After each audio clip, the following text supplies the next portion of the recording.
Hi guys, it's your girl Duana. Welcome back to my channel. Today we are talking about patterns. And the question I have for you today, how do you decide when a pattern is worth buying? This is a question I've always asked myself because when I go to the store, I literally have to buy 20 plus patterns at a time, especially if they're on sale. So now that Joann's is closed, I have no excuse to go to the store and get 20 plus patterns of designs I won't even wear.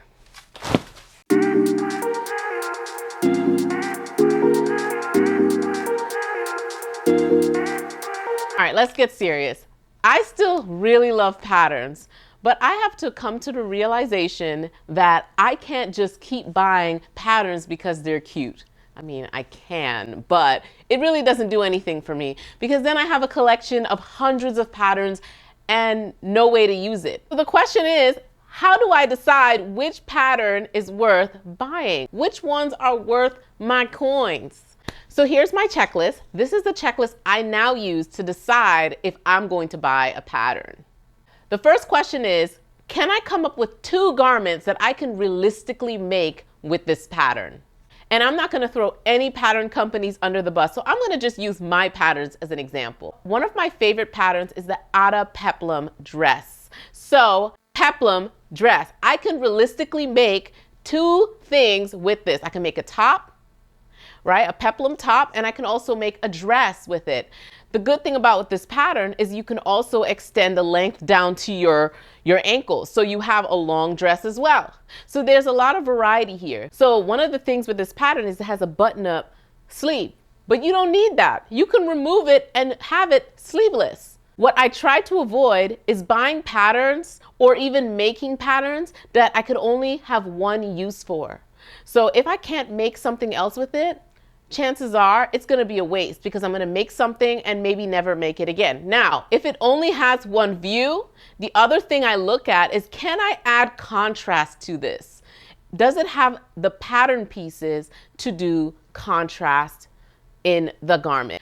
Princess seams are beautiful to do contrast. So if it's a one-time fantasy sew, like I could make, I can imagine that I can make this with it.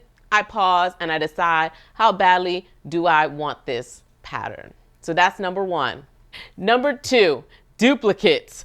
How many of these do I have? And it may not be the same pattern, but is it the same style? With trends nowadays, you get a lot of designers doing similar patterns, and that's fine. But I ask myself, do I really want this pattern because the size of the elastic used is 1/2 inch thicker? The answer is no. As someone who is also a pattern designer, I am very mindful of what I can do differently in patterns that I buy. So for example, if I see a pattern that I like, but I know I have something similar, I know that I can adjust it to fit whatever style that I want.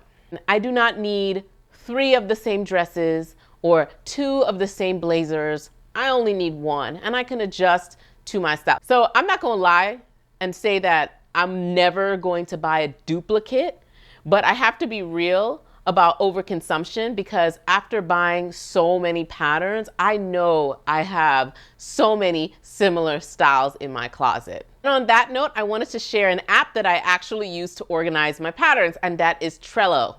Trello is actually really good for organizing my projects, but also organizing my patterns. It's the best app I've ever used to organize my patterns. So basically how I sort it is by the actual pattern brand. So whether it be McCall's, Simplicity, Know Me, or my own patterns, I have a section at the top for that brand. And under it, I have the numbers of every pattern that I own. I went through every single one of my patterns to do this.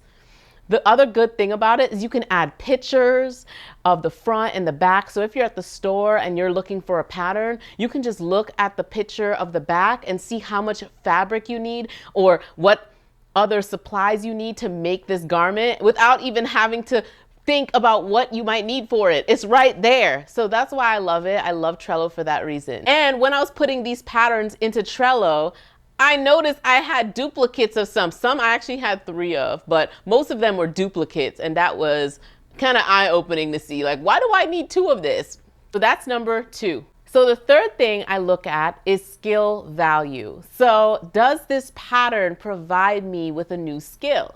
That's important because it actually helped me on my sewing journey. So when I started sewing, I didn't really know much. And so when I come across a new skill, I test it out. And so patterns actually helped me develop those skills, whether it be adding a button or adding a zipper, adding bias binding, adding elastic, all these skills, you don't just learn out of thin air. I mean, some people may like know how to just do it by looking. I mean, that's not me for everything, but some of these patterns actually helped me develop new skills. Another skill that patterns taught me was garment construction, the order in which you need to put the garment so it makes sense and it looks the best on the inside. If you do certain parts out of order, it's not going to look as good as if you did it in the right order. And I think that's one thing that patterns have taught me. The fourth thing, and this is a big one for me, I call this the real life test. Can I wear this pattern in real life? So there are impractical outfits. There very much are.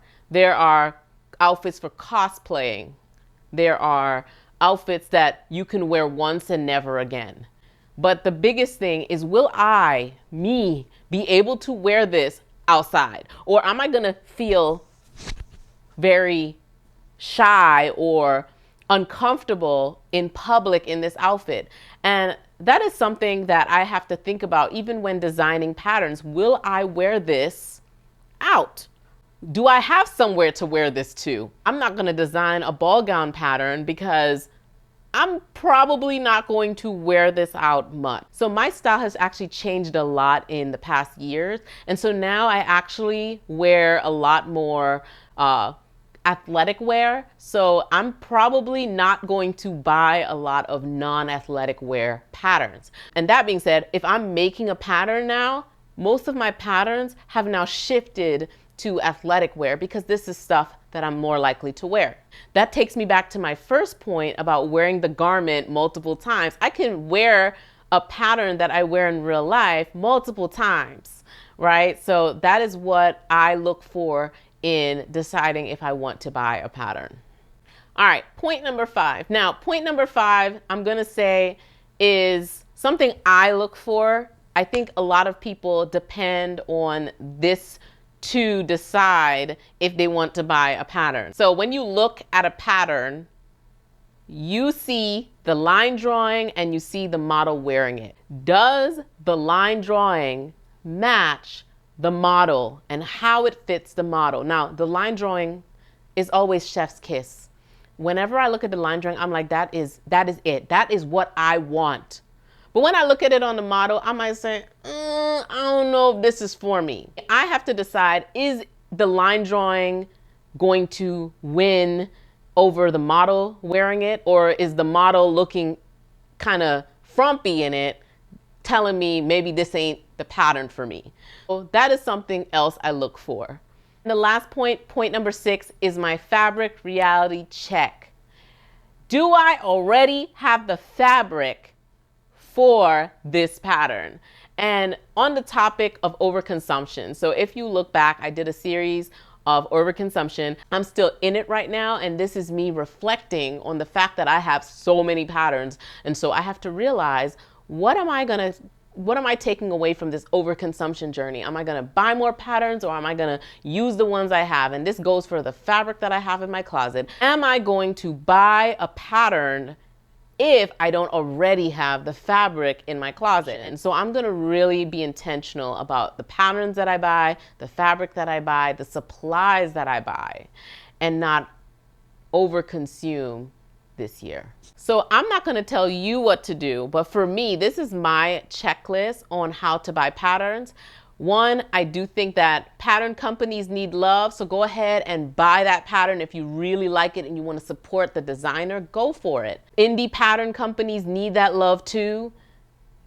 Buy their pattern. So let me know in the comments, what's the last sewing pattern that you bought? What did it teach you?